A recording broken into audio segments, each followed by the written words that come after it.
সম্প্রতি হাসনাত আবদুল্লাহ যে মার খেলো এটা যখন গণমাধ্যমে আসলো এবং একসাথে ফেসবুকে আসলো, ফেসবুকে পাবলিকের যে প্রতিক্রিয়া সেটা দেখে তো আমি একদম হতবাক হয়ে গেলাম। আমি সত্যি বলতেছি, আমি এটা প্রত্যাশা করি নাই। কেউ ওখানে লিখছে যে এর থেকে তো একটা ছোট বাচ্চার হাত পা বেশি ছড়ে যায় খেলতে গেলে।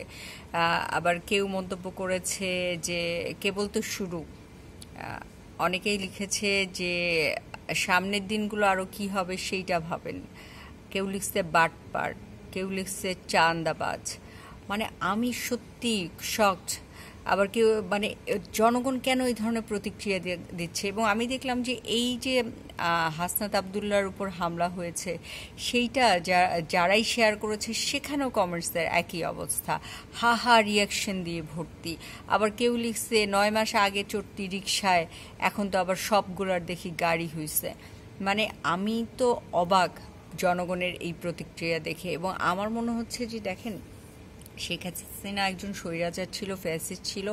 জনগণের সাথে সে মানে জনগণ কোনো না কোনোভাবে মেনে নিছিল, মেনে নিতে বাধ্য হয়েছিল বলে সে থেকে যাইতে পারছে, জনগণ প্রতিবাদ করেনি।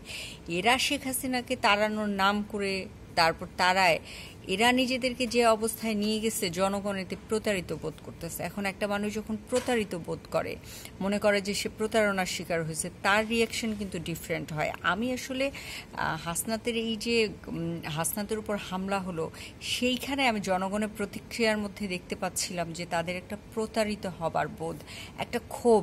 আমি খুব বিস্মিত হয়েছি যে মাত্র 9 মাস আগে যে ছেলেগুলো শেখ হাসিনাকে দেশ ছাড়া করলো, সেই ছেলেগুলো আজকে আহত হলো। জনগণ কেন এই ধরনের প্রতিক্রিয়া দিচ্ছে?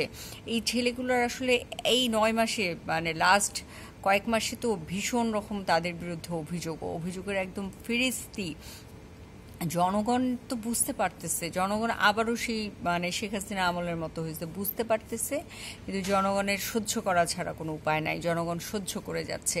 তো জনগণ যখন সুযোগ পাইছে হাসনাত আবদুল্লাহর উপর কেউ হামলা করছে, সেখানে হচ্ছে জনগণ সেটা তার প্রতিক্রিয়া দেখায় দিছে। এবং বড় ব্যাপার হচ্ছে যে জনগণ একই সাথে বিশ্বাসও করতেছে না যে সত্যি সত্যি অন্য কেউ হাসনাত আবদুল্লাহর উপর আক্রমণ করেছে। অনেকেই দেখলাম যে সন্দেহ পোষণ করছে যে এই ঘটনায় অন্য মানে তারা নিজেরা করেই এটা অন্যের উপর দায় চাপাচ্ছে কিনা। মানে বিষয়টা খুবই গোলমেলে। আমি বলবো যে এনসিপি এবং সমন্বয়কদের নিজেদেরকে কারেকশন করা উচিত। দেখেন, আপনারা তো বয়স কম, কিন্তু আপনাদের উচ্চাভিলাষ, আমি বলতে চাই উচ্চাভিলাষটা অনেক বেশি, স্বপ্ন বলতে চাই না আমি এটাকে।